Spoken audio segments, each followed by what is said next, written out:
কাটালিয়াটি ভাজবো, দেখেন কিভাবে ভাজি। তার জন্য এই মশলাগুলো সব নিয়ে নিচ্ছি। সব রকমের মশলা আছে এতে, গোলমরিচ গুঁড়ো, লঙ্কার গুঁড়ো, রসুন কুচি, আদা রসুন বাটা, জিরে, ধনে, কাঁচা লঙ্কা, পেঁয়াজ। আগে একটু অল্প করে পানি দিয়ে সিদ্ধ করে নেব, লবণ হলুদ দিয়ে। ভালো করে বেছে পরিষ্কার করে ধুয়ে চাল ফাল করে নিচ্ছি। অল্প করে হলুদ আর একটু লবণ দিয়ে দিলাম। এবার সিদ্ধ হতে থাক 10 মিনিট। সিদ্ধ হয়ে গিয়েছে, তেলের উপর দিয়ে নেব, ভাজা ভাজা করে নেব। গোটা জিরে দিলাম, ফোড়নে তেজপাতা,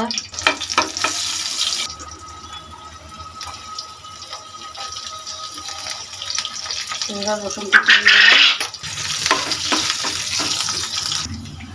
রসুন কুচিগুলো একটু লাল হয়ে গিয়েছে, অল্প করে একটু পেঁয়াজ দিলাম। অল্প লাল লাল হয়ে গিয়েছে, একটু আদা রসুন পেস্ট করা, অল্প লঙ্কার গুঁড়ো, একটু গরম মশলার গুঁড়ো,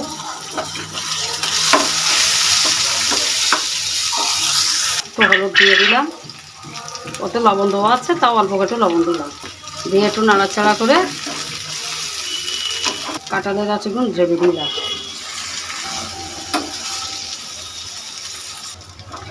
কাঁঠালের আঁটি ভাজা হয়ে গিয়েছে, তেল ছেড়ে দিয়েছে, ভাজা হয়ে গিয়েছে।